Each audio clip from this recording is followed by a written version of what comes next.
We hear it all the time. Don't leave anyone behind. Don't go out alone. Be careful. But sometimes the boredom can lead to throwing caution to the wind and unwinding with a night out on the town. For one gorgeous model, the risk was way greater than she could have ever anticipated. Hi everyone, welcome back to my channel. I'm Kimbyrleigh. If you've never been here before, it's nice to finally meet you. So today, I'll be introducing you to Christina Kraft. It was the early morning hours in the summer of 2018 when Christina slowly blinked her eyes open. The morning light was streaming into the room and her head was pounding. She was struggling to make sense of where she was and how she got there. She fought past the pain and confusion, and she started to assess her surroundings. As she took in the familiar walls and the room, she realized she was in her apartment, right where she was supposed to be. Except something wasn't right. First of all, Christina only had fleeting memories of the night before at a bar that she'd gone to for just a couple of drinks. There was no memory of how she got back home.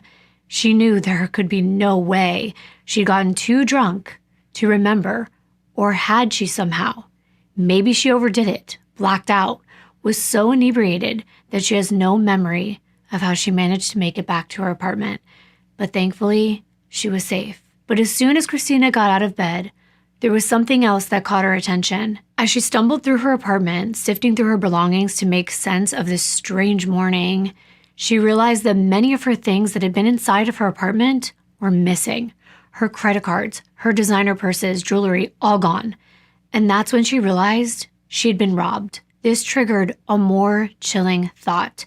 Had she been drugged to a point of unconsciousness by someone who intended to violate her space and steal some of her most prized possessions? What else could they have done to her? That was a frightening thought. At that very moment, Christina felt angry and fearful. She was terrified of being all alone in that apartment, which had once seemed to be a safe place where she was protected. There's no doubt that that feeling lingered for days until she found the courage to go out on the town again. She was determined that this one incident, as scary as it might have been, was not going to break her. Sadly, only 4 days after Christina woke up in this daze, realizing her home had been broken into, she was found dead in that very same apartment. Christina was living in Ardmore, which is a suburb in Philadelphia, a place that's steeped in history. Though it's not too far away from the city center, it has maintained its small town feel. It still has a vibrant nightlife, but it seems quieter and it's more sheltered from the big dangers of the city. The allure of being just close enough to the humdrum while still feeling safe and secure is what drew 36-year-old Christina Kraft and her fiancé Alex to Ardmore. Before moving to the sleepy suburb, Christina's life had been anything but quaint and quiet. Christina was born and raised in New Jersey and had always dreamed of a life in front of the camera and flashing lights. While some girls dream of a corner office on Wall Street or a simple life with 2 kids, a loving husband, and a white picket fence, Christina daydreamed about her beautiful face being splashed across the cover of the biggest magazines in the world. And while it is true, the entertainment industry has destroyed the dreams and hopes of millions, Christina had what it took to make it big, and she knew it. She was incredibly beautiful. Her light blue eyes and cascades of dark brown hair drew people in.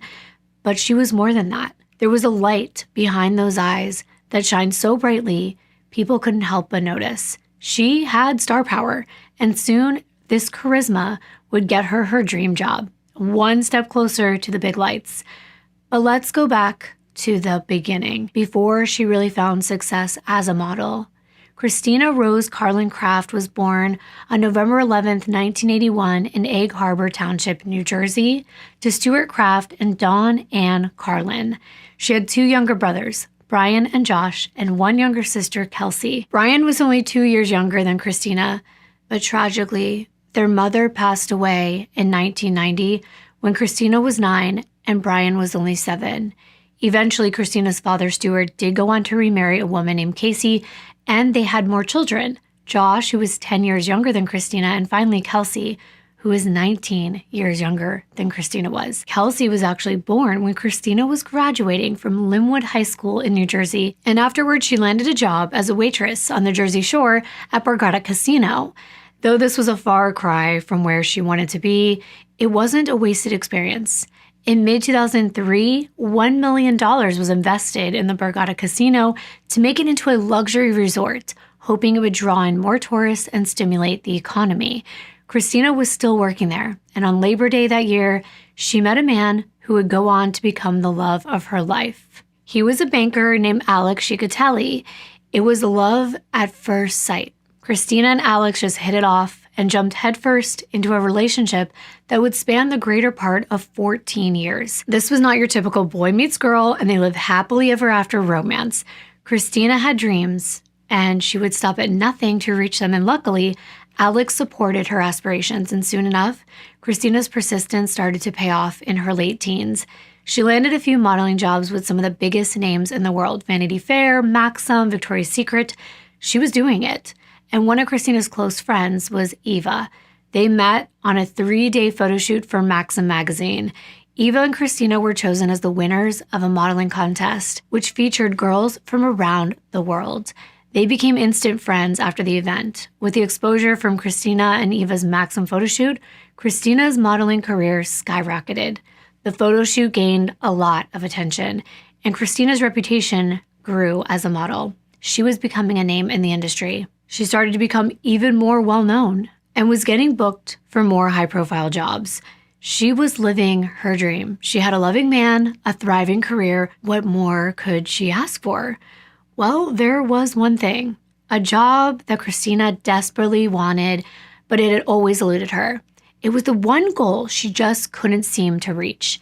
It was the pinnacle of a glamour model's career, a way to show the world that you had finally made it and you were someone to remember. Christina wanted to be featured in Playboy magazine. Now, I know that life is not for everyone, and whenever I research cases and I get to know each person that I learn about, I put myself in their shoes. I try to understand and not pass judgment because it's really not my place. But to be fair, Playboy back then was an iconic brand, and it was special to Christina. Playboy Enterprises logo depicting the head of a rabbit wearing a tuxedo bow tie, I'm sure you've seen it, is still one of the most recognized trademarks in the world. The logo has been used since the 1950s, and many very successful actresses and models got their start by posing in Playboy magazine. Pamela Anderson, Anna Nicole Smith, Jennifer McCarthy, the list goes on. So Christina was determined to follow in their footsteps. The only problem is, being offered an opportunity to pose for Playboy is not something that just happens very often. Sure, they were printing editions frequently, but the chances of getting a spread, let alone the centerfold, which is what women really want, that was basically slim to none. And I understand that while some people might think of Playboy as just a salacious organization that just promotes sex, to others, it was that quality that drew them to the organization. We can't forget the pop culture relevance that Playboy had in the early 2000s. And Playboy extended beyond just being a crumpled up magazine you'd find in your strange uncle's garage. It was a full-on operation with its own clubs, colognes, even apparel. And of course, in 2005, a hit reality show. It was released following the lives and times of Playboy founder Hugh Hefner and his 3 live-in girlfriends. Viewers got a rare glimpse into what it was like in this private and seemingly very glamorous life of the women who were dubbed Playboy Playmates or Bunnies. Viewers saw the Playboy Mansion, the extravagant parties that were held there to cater to the rich and famous. Playboy had a reputation as more than just a company. It was a lifestyle, one that held a certain allure that others might not fully understand. Christina was one of the thousands of women who sent their photos in praying for the chance to be given the golden ticket into the glitzy world of the Playboy organization. Competition for one of those spots is tough, and Christina would have been competing with countless other gorgeous women, all hoping that Playboy would choose them and propel them into the pages of legend. Despite the odds, that's exactly what happened to Christina. Just like she dreamed of, Playboy noticed that she had something special. that unidentifiable X factor. And in 2009, Christina got the call that she had been chosen as Cyber Girl of the Week. Now, the Cyber Girl of the Week was a model who was handpicked to appear on Playboy's online subscription platform at the time, called the Cyber Club. A brief bio would be written about the woman and posted on the site alongside a boudoir photo shoot. On the 4th of May, 2009, Christina was given that opportunity. And granted, it was merely a stepping stone. It wasn't centerfold status. Christina was over the moon with gratefulness and excitement. Wearing a deep purple lace bra, the straps falling off her shoulders, Christina stared into the camera with her piercing blue eyes. Her full head of luscious brown locks tumbled down her back. And though she was wearing not much else, she's cloaked in confidence, and that adds to her allure. In this photo shoot, Christina looks every bit like a Playboy model that she's always dreamed of becoming. This shoot was a big deal for Christina. It gave her a ticket to the exclusive world of Playboy. Just like that, she was attending all the fancy Playboy parties, rubbing elbows with some of the biggest names in Hollywood. And one of the people that Christina met at these parties was the host, and technically her employer himself, Hugh Hefner, the founder of Playboy. She even posed in a picture with him at one of the events. I've personally visited the mansion for charity events several times, even swam in the grotto.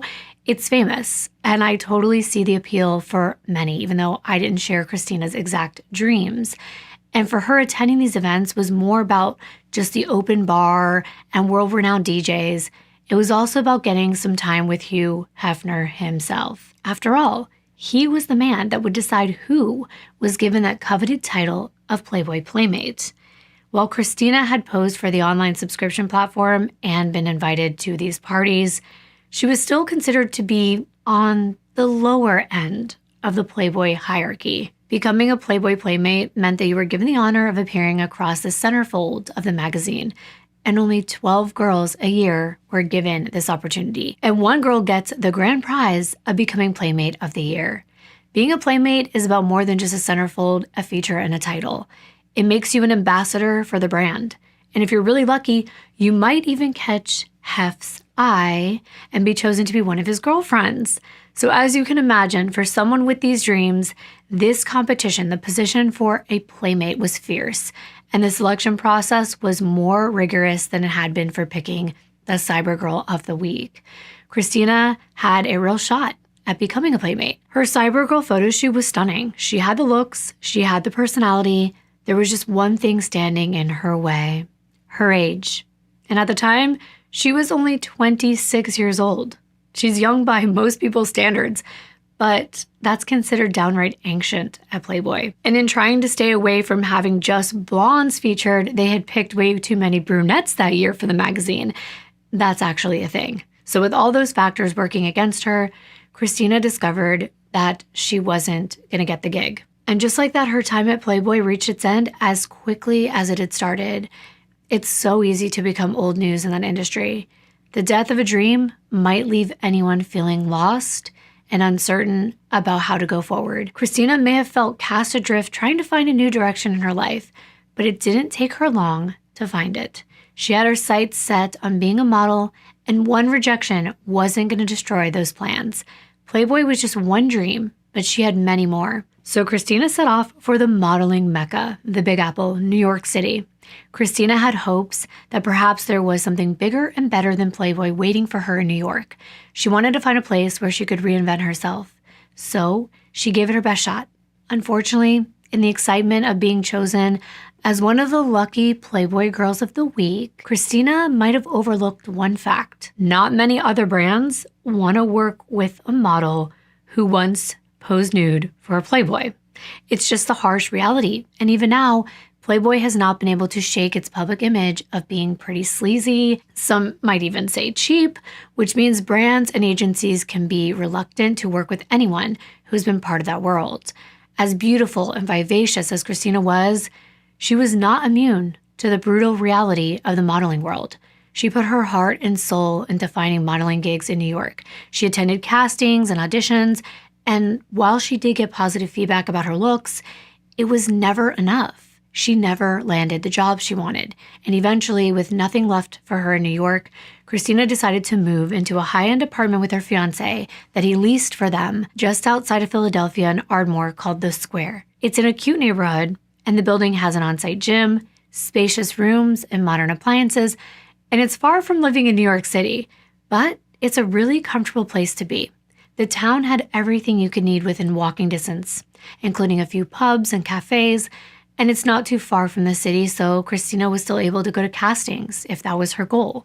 But of course, as a busy banker in New York, Alex felt like he didn't have as much time to be by his beloved fiancé's side as much as he wanted to be, or maybe needed to be. Christina spent her days traveling across the city to go on castings, but at least Alex knew she was safe when she was home at their apartment.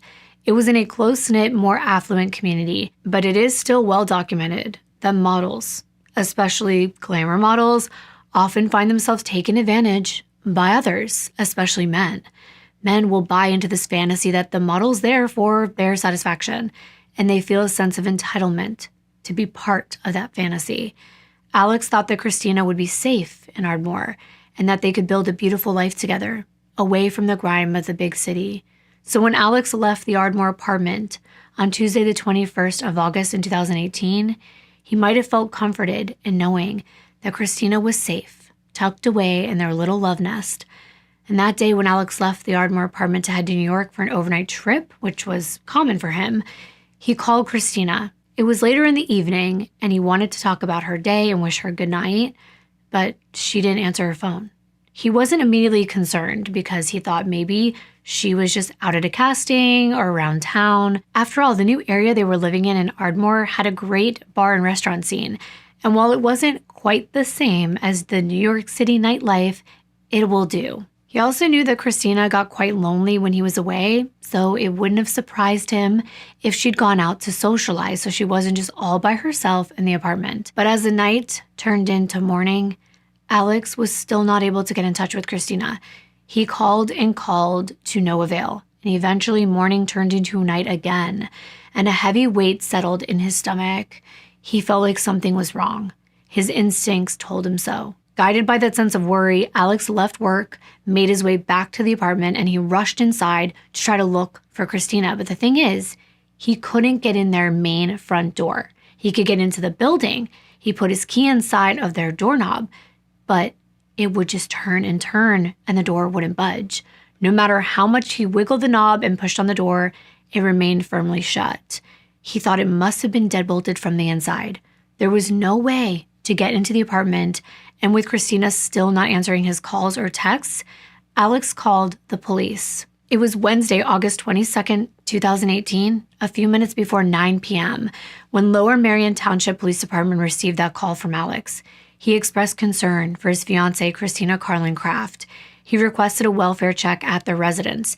He explained he could not get inside their apartment. When Detective Gavin Gashinsky received the news that a welfare check was required at an apartment in the affluent suburb of Ardmore, he wasn't too keen on rushing over there because residents in that neighborhood were notorious for calling the police for the littlest inconvenience. However, when he heard the exact address, he quickly changed his mind. He was familiar with a robbery that the police department had just investigated at the very same apartment just a few days earlier. Now he had a call from someone who was worried enough to call in for a wellness check. Perhaps the thief had come back. Maybe the robbery escalated into something much more sinister. So he didn't waste any more time, and Gavin rushed over. When he arrived at the scene, he found a distressed Alex waiting outside. Alex briefly explained what was going on. He let them know that he was unable to get inside of his apartment or get a hold of his fiancée, and he'd come home early from New York on business to check on her. The detective agreed that the situation required action, so they band together. Using a crowbar, the police rammed their way into the apartment. Something I've always wondered is whether detectives consider what they might find on the other side of a locked door before going in. I wonder if they prepare themselves for a positive outcome or guard themselves in case it's negative, but probably both. But either way, in this instance, opening that door was like opening Pandora's box. From the second they crossed the threshold, they were immersed in a crime scene as gruesome and bloody as they come. Surely being face to face with death, especially death that had come with such horrendous violence, was something that no one would be able to prepare themselves for.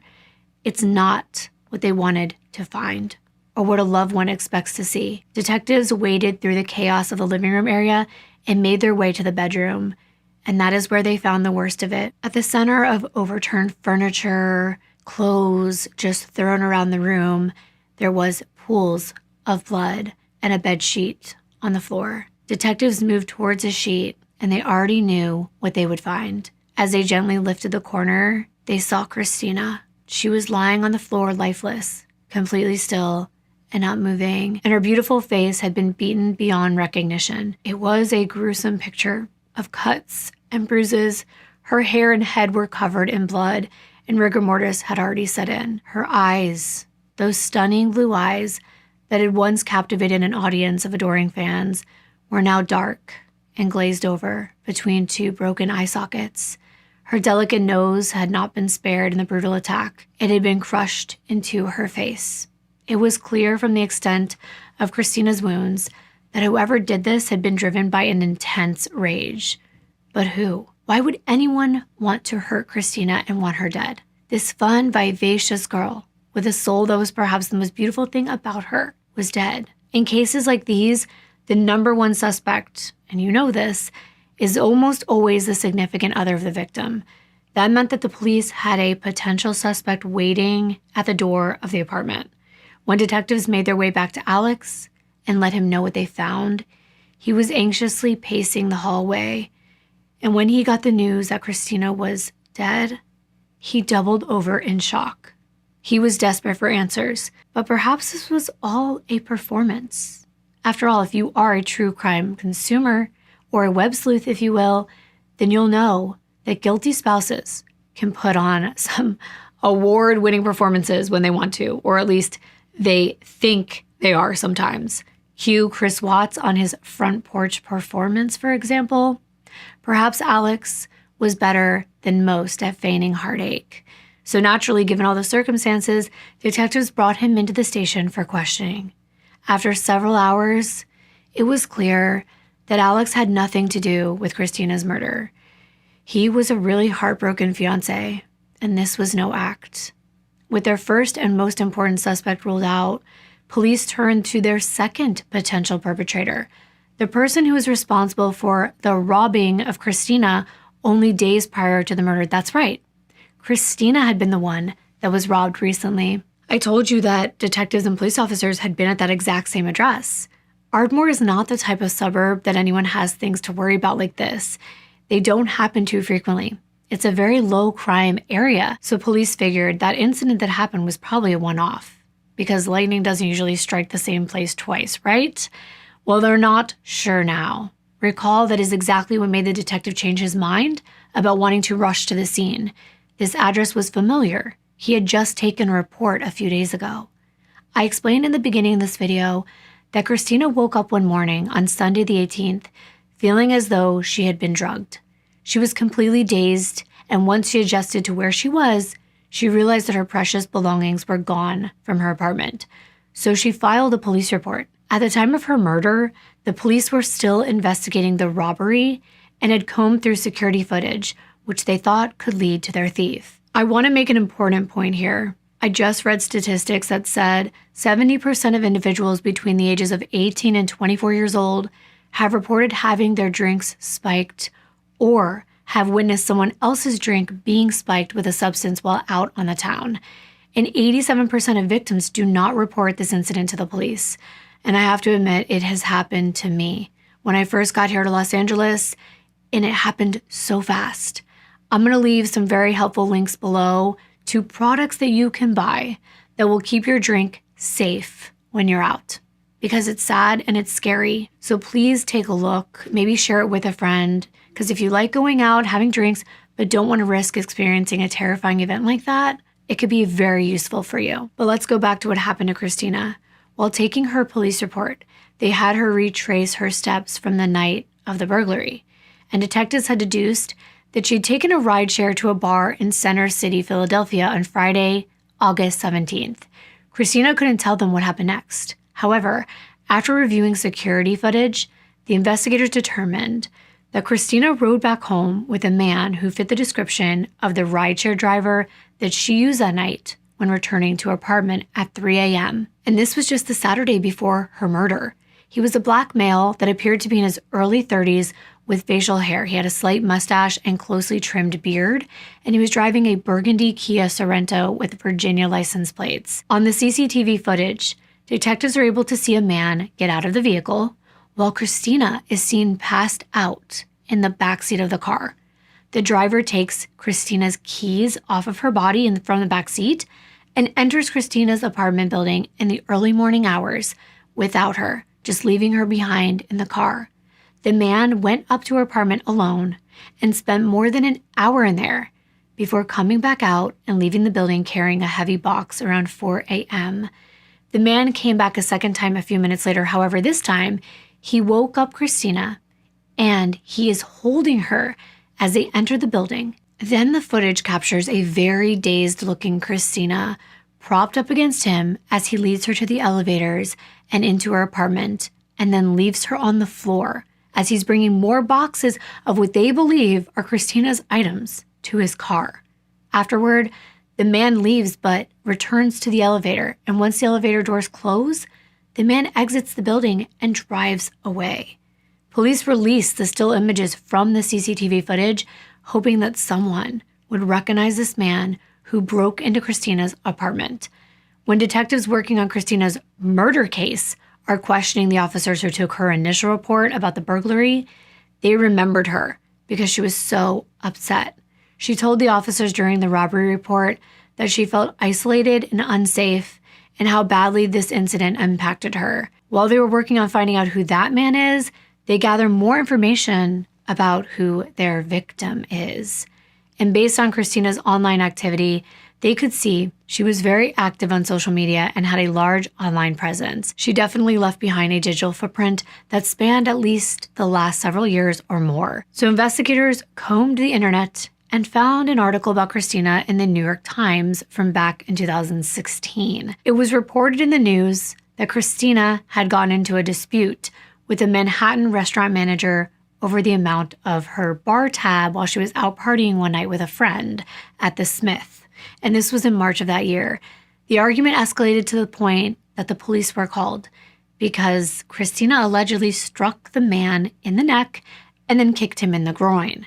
When police arrived, Christina explained the manager had pushed her, but the video footage showed that wasn't true and that Christina was very intoxicated. She was arrested and charged with misdemeanor assault. Well, this is interesting to the detectives because they know she was out the night that she comes home with this unknown man that appeared to burglarize her apartment. So, of course, their interest is piqued. After the detectives brought Christina's 2016 arrest to Alex, he explained that they went to court and they made a deal with the prosecutor to drop all the charges against Christina if she agreed to stay out of trouble for 6 months.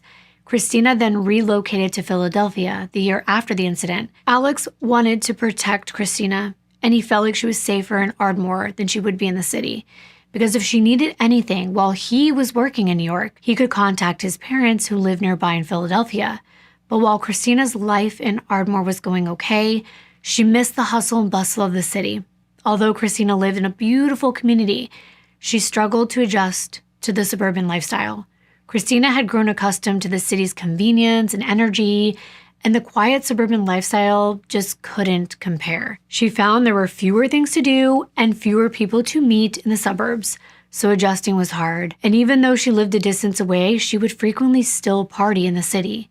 And then, of course, the detective stumbled upon Christina's Playboy debut as a cyber girl, and it didn't take long for the media to latch on to that aspect of this case. Her murder became nationwide news with an emphasis on her history with Playboy. That made for eye-catching headlines. Even though it is true, it's also a small fraction of her life. And we know there was so much more to who she was, but it's still a fact. And it was also something she had always been proud of. It's too bad it had to be memorialized for such a morbid reason now. But detectives found Christina's Model Mayhem account as well. That was a popular site back in the day where models could showcase their work and attempt to connect with brands. Think of it like LinkedIn for modeling. In her About Me section, she wrote that she's 5'9", 125 pounds with dark brown hair and an olive complexion with green eyes. She wrote that she was from Russian and German descent with a hint of Swedish, and she's interested in fashion, editorial, print, glamour, advertisements, lingerie, swim, commercials, movies, etc. She also mentioned doing runway shows, print work, commercials for jewelry, and evening gowns. And in her words, she did a, quote, tasteful photo shoot for Playboy that was beyond Hollywood glamour, end quote. Maybe she was trying to downplay it at the time, making sure it was known that she at least landed the gig and she was recognized by such a big brand, but not really going into the details of what she actually was chosen for. But days before Christina was found lifeless in her bedroom, the investigators were trying to piece together who this unknown man was who robbed her. Some investigators were examining Christina's credit card statements, while others analyzed CCTV footage. While investigating Christina's credit card usage, the investigators noticed that someone had used her cards at convenience stores nearby on the night they were stolen. It was confirmed that the man who used Christina's credit cards was the same one they saw break into her apartment after viewing the store's CCTV footage. Thankfully, the police were able to identify this man, and that was because he had previous arrests. His name was Andre Melton.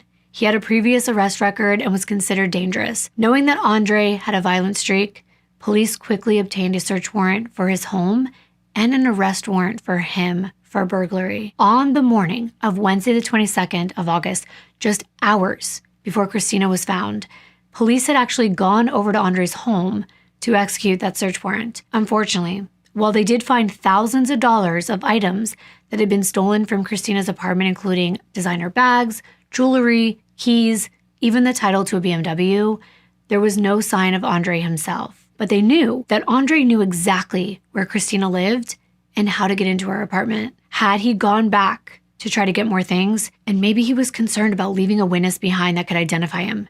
Either way, police needed to find Andre. There was now an added urgency to the robbery investigation because we're talking about murder now. Meanwhile, Christina's autopsy report comes back from medical examiner Kayla Wardak. It turned out Christina had 22 bones broken in her face with significant bruising, but her cause of death was determined to be from ligature strangulation. Someone had put something around Christina's neck, and of course the manner of death was ruled a homicide. I cannot imagine someone doing that to someone. She was hit over and over again. It's unbelievable. So now, while hunting down this thief, detectives continue to scour through hours and hours of surveillance footage because they have a violent person that they need to catch. They searched frame by frame of footage until they found something. It was Christina, leaving her apartment in the early morning hours on the day she was found dead. Christina left the building alone, but a little while later, around 3 a.m., there she is again. But this time, she's not alone. She's walking arm in arm with an unknown man. The man has the same complexion as Andre. He's a black male, around the same age, maybe in his 30s. He's wearing a white do-rag, a leather jacket, and white jeans. But it actually doesn't appear to be Andre. This man and Christina walk into the apartment building a little while after 3 in the morning, around 3:08 a.m. Christina's door opens, and the security system recorded that time. But then no other doors are detected being open on Christina's security system until 5:19 a.m., when the system recorded that the door to the balcony closed. Christina's apartment is considered a first-floor apartment, but if you look closely, the first floor appears to begin on what would normally be considered the second story of the building. The investigators believed the perpetrator could have escaped by jumping over her balcony. It's not that far of a drop, and this is because neither one of them are seen leaving or walking back out the front door. Whatever happened after they entered that apartment building will leave one person dead and the other the subject of a nationwide manhunt. Thankfully, the security footage of Christina and this mysterious man was incredibly detailed. It was of high quality. And in a lot of cases like these, the footage is so grainy and distorted that it fails to fulfill its intended purpose, but not this time. The footage was very clear, thanks to high-tech CCTV being installed in this newer building. Officials had detailed snapshots to send out to the media in hopes that someone somewhere would know something. They also distributed footage of Andre, hoping that someone might be able to pinpoint where he might be hiding out. At this point, police had no way of knowing whether Andre and this other man were somehow connected. Maybe they had conspired to rob Christina again, and things took a turn for the worst. At this point, even more news stations were talking about the Playboy model that had been murdered in her fancy apartment. It's just the type of salacious story that's made for headline gold. So news companies kept running with it, while the media circus systematically dehumanized Christina and reduced her to just a Playboy model. It did have one positive effect. It helped the police garner more useful information. On the 23rd of August, just one day after the murder, a detective working on the case received a phone call. It was Andre Melton himself. It seemed like Andre had seen his picture circulating in connection with a gruesome homicide, and he said he wanted to set the record straight. He told detectives that yes, he robbed Christina on the morning of the 18th of August, but he had nothing to do with her murder, and he wasn't going to go down for something he didn't do. He wasn't going to hand himself over to police as requested because he didn't want to be charged with her murder. I don't know if Andre genuinely thought the police was just going to take his word for it and stop going after him, but it's actually the opposite of what happened. Officers did not let up on searching for him. They continued to investigate the identity of the other man as well that had been caught on surveillance. They suspected that Andre could have given Christina's address to a friend and set her up for another robbery. But soon enough, the publicity that this case was getting paid off. Everyone was talking about this horrible murder. And when people talk, even when it's gossip, there's often some truth to be found in between the lines. So police received a tip from a key witness. The man was an Uber driver who claimed that he had driven Christina and the man on the CCTV footage back to her apartment that night. The driver said that when Christina and the man entered his car, neither one of them looked distressed or under duress. To the contrary, in his mind, they looked to him like lovers on a date. They were affectionate and happy. The driver said that Christina actually flagged him down instead of using the app and begged him to please let them inside, even though you're really supposed to use the app so it can keep track of everything. Christina told the driver she needed a ride home because there were people on the street harassing her. She promised to give the driver cash when they returned to her apartment. So he let them into his car in city center and drove them all the way back to Ardmore, which is about a 40-minute drive. However, when it was time to pay, Christina told the driver she didn't have cash on her. She tried to hand her American Express card over to the driver, but he explained because she didn't use the app, he did not have a way to receive payment with a card.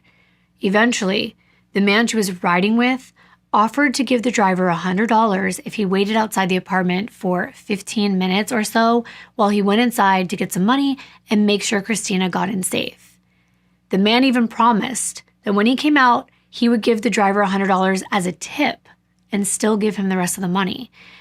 It was not a good situation to be in, and the driver knew he could be getting swindled, but he didn't feel like he had much of a choice. So they even exchanged numbers, and then he waited outside of the apartment and waited and waited and waited. And as the minutes went by, this man had still not come back out. So after close to 30 minutes had gone by, and the man did not return to the car after walking Christine inside, the driver eventually cut his losses and drove away. Now, as helpful as this statement was, it still left police without one key piece of information: the identity of the man that Christina was with. Police wouldn't have to wait long before they received another call, though, that would put them one step closer to finding out who this mystery man really was. On October 26, they receive a call from someone who claims to have been roommates with the man in the photos that was splashed all over the news. Except when I say roommates, this wasn't your typical roommate situation. The person said they had recently shared a room with this man in a psychiatric facility in Philadelphia, and this was just a few days ago. The mystery man had landed himself in the psychiatric ward after harassing a woman in Philadelphia. He allegedly kicked her while he was in Center City Family Court, and he was sanctioned to a 72-hour psychiatric hold. As the caller recounted everything he knew about this person, he told the detectives about a disturbing conversation they had. The caller said that the man had gleefully told him how he strangled a woman to death, and that there was, quote, nothing like squeezing somebody and feeling the last breath leave their body, end quote. He said it was the best feeling in the world. Wow. So clearly, whoever this guy was, he needed to be stopped before some other unsuspecting person fell victim to his sordid plans. The caller had spent time in this regulated institution with this man, so there had to be a record of his identity, right? It was actually a shock when they discovered that the man had been admitted to the ward under John Doe. No legal name was given, and worse yet, he had already been discharged by the time the police got there. They missed this person that was heavily suspected as Christina's killer by just a few days, perhaps even hours. At this point, to detectives, this case might have started to feel like an extended game of cat and mouse. They were just chasing their tails. 4 days, they had poured over everything they had in this investigation. They were working late hours, just getting enough sleep to keep themselves somewhat functional, and still, they didn't have that vital piece of information. And Christina's family was a mess.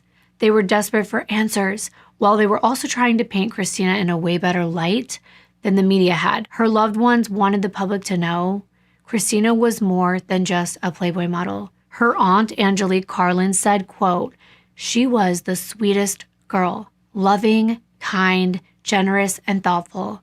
Those are the things I will miss about her. She also, of course, wanted to know how this happened and why. And it's true.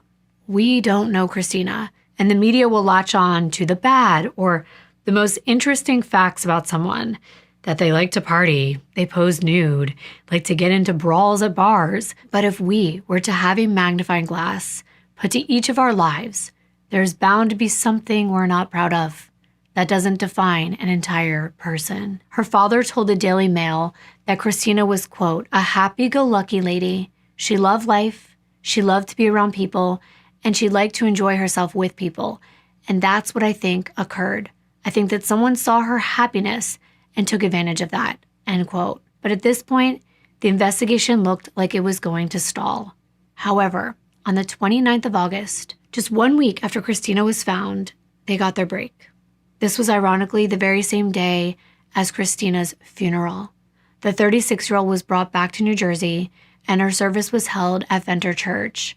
Her father, Stuart, greeted mourners outside the church after the service, and Christina's body was carried by pallbearers in a white casket and placed in a hearse adorned with flowers. She was later buried at Laurel Memorial Park in Egg Harbor Township, Atlantic County, New Jersey. And like I said, that same day, the police received a call from someone who claimed to be a family member of the man on the CCTV footage. They thought this had to be it. They were finally going to be able to catch their man. Well, yes and no. The family member had the man's name, but the police would have to figure out how to catch him on their own. He was identified as 31-year-old Jonathan Wesley Harris, a person who had a felony record and had been released from prison on robbery and drug charges just 5 weeks before Christina's murder. Now that the police had a name, they knew it was just a matter of time before they found Jonathan and finally were able to put all the pieces of this puzzle together.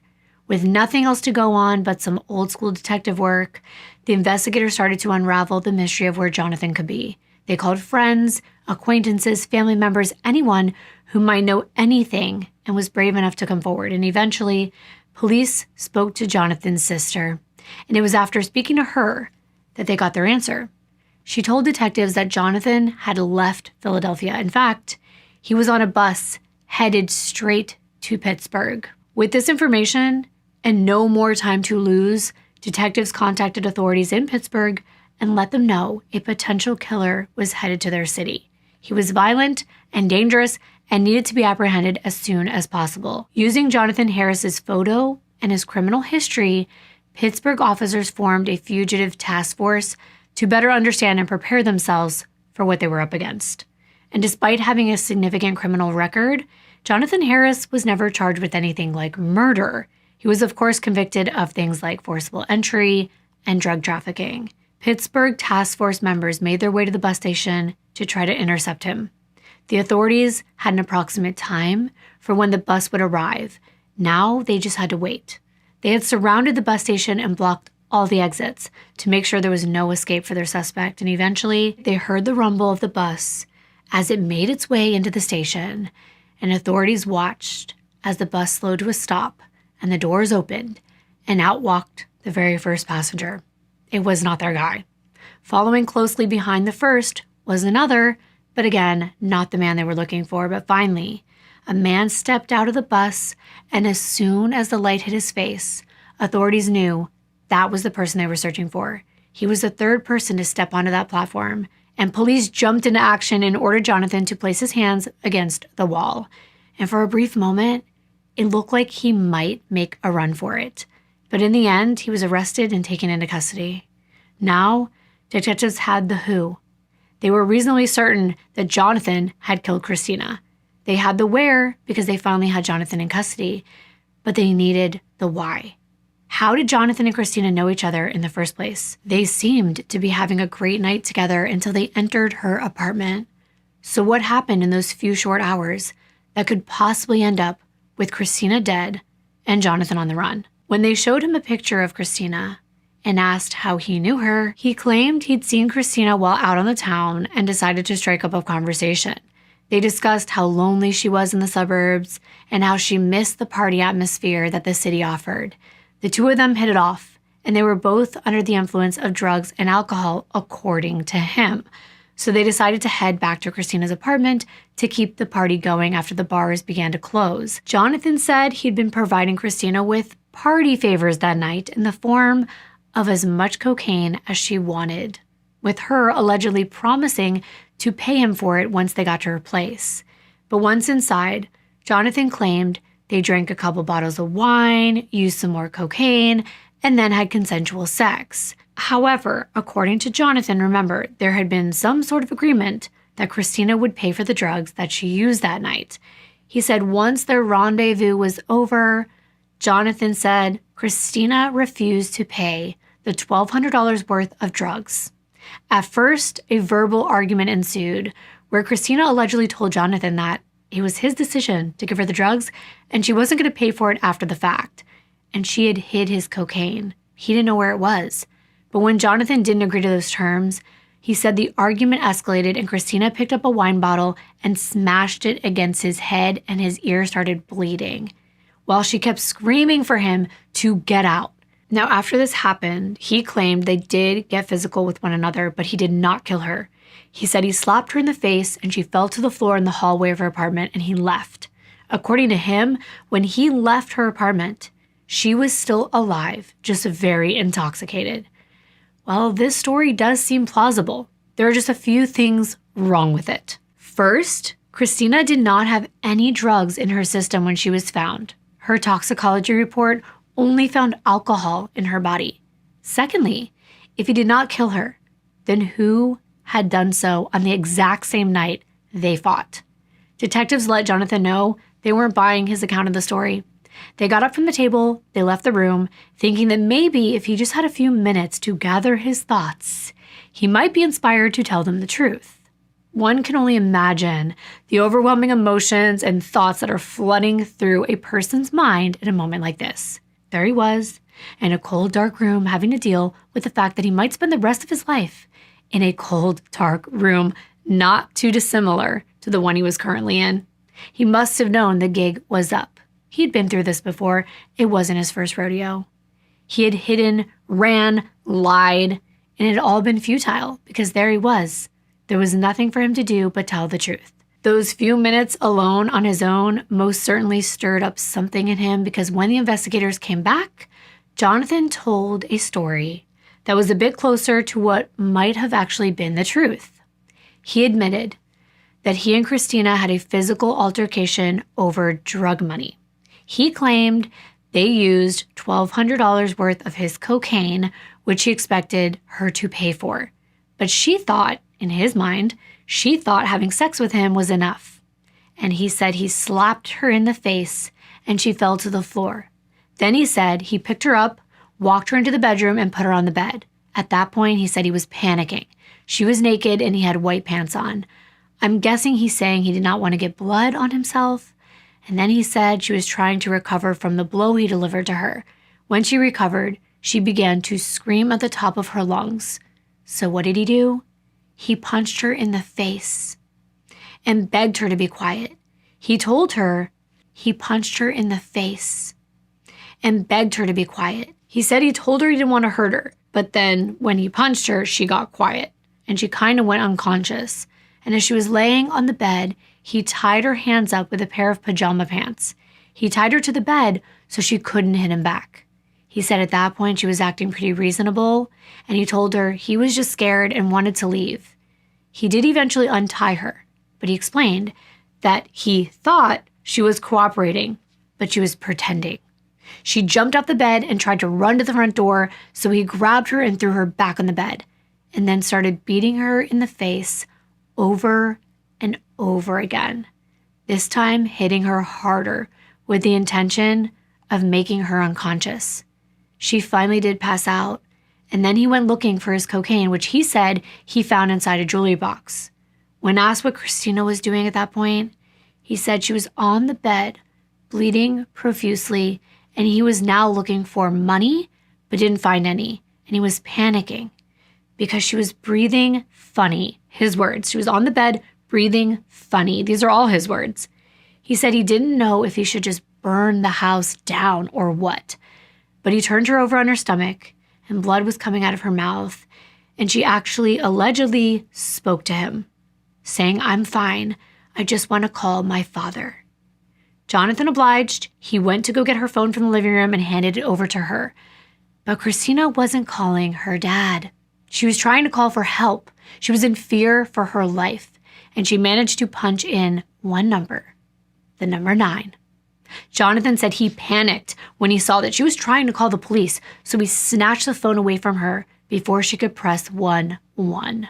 He took the phone and threw it, and that's when he says in his panic state of mind, he began choking her and pushing her on the bed, and when he let go of her, he swears he still saw her breathing, but she wasn't fighting anymore. Then he covered her body with a sheet because he didn't want to look at what he had done.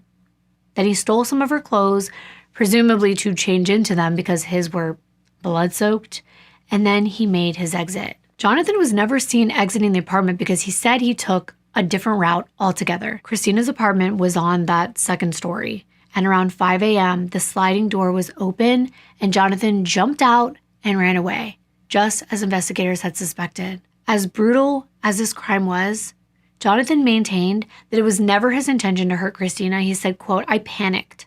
I was scared. I didn't know what to do. I covered her with a blanket because I didn't want to see her like that.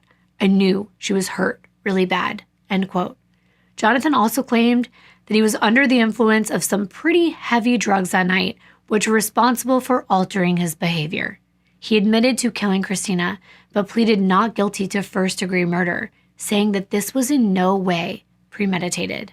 At trial, Jonathan and his attorneys did not deny that he had choked Christina to death. Their entire defense was that Jonathan did not go into that apartment that night with the intention to murder Christina, and thus a first-degree murder charge was too harsh. They asked the jury to find him guilty of third-degree murder instead, which carried a much lighter prison sentence. And sure, this argument seems to make sense until you think about the fact that, number one, Jonathan bragged about the feeling of choking the life out of someone when he met that roommate at the psychiatric facility. And of course, there's the fact that he could have run away. And he didn't come forward even when the story broke in the news. At any point, he could have told the police what happened, but he chose to try to get away with it. He didn't have to kill Christina at all. He could have left her tied up, or even just fled after he punched her the first time or pushed her. But he went many steps further by beating her and choking her to death. Christina fought for her life until the end.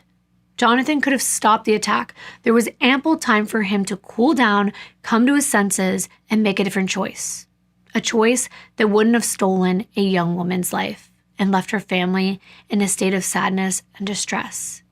The jury must have had the same sentiments because they found him guilty of first-degree murder, as well as kidnapping, possession of an instrument of a crime, and strangulation. Reporters watched from the gallery as Jonathan processed this verdict. In the end, when it came time for Jonathan to reveal what he thought about the verdict, he simply said, quote, "Justice was served," end quote. And I think he's right. When it was time for Christina's fiance to give his victim impact statement, Alex addressed Jonathan, calling him a coward, and said, quote, "You killed a kind, loving, generous, amazing person who is sorely missed by everyone every day. You destroyed the lives of so many people and inflicted needless pain on our family and your family, and for what?" End quote. Alex went on to talk about how Christina's murder has devastated her family. He said the fact that Jonathan lied about Christina doing cocaine or even wanting to buy drugs from him and just drag her name through the mud was hurtful. She had no drugs in her system. Alex said Christina had never once used cocaine as long as he knew her, and we know that he knew her over 14 years. Jonathan received an automatic sentence of life in prison without the possibility of parole. He also received an additional 22.5 to 45 years for other charges. And as for Andre, Christina's burglar, he was eventually caught in December of 2018 and arrested on unrelated charges, but later found guilty of burglary, receiving stolen property, theft by unlawful taking, and criminal trespassing. Christina's family reiterated that she was more than just a model. She was kind, and she had warmth that drew people to her. She never left your side without telling you she loved you, and she loved animals. She also loved her dad, so much so that in her final moments, he was the one she thought of calling. In Stewart's victim impact statement, Christina's dad, he described her as, quote, "the brightest light that ever lived. And even though her life may have been cut short, that light lives on in the hearts of the countless people who loved her," end quote. I'm personally so sorry to Christina's family and her loved ones, and my hope and message to all of you is to please be careful. I know that life can be dull and it can be lonely at times, and we want a taste of adventure and fun, but please always go out with someone else and use the buddy system, not leaving anyone behind. We just saw what could happen with the Riley Strain case. A fun vacation with tons of friends turns deadly if they decide to stay out and not accompany someone home. Look out for others because you never know what can happen. When we're drinking, we are in a way more vulnerable state of mind, especially when we're all alone. Thank you so much for being here for Christina's story. I will see you in my next video. Bye.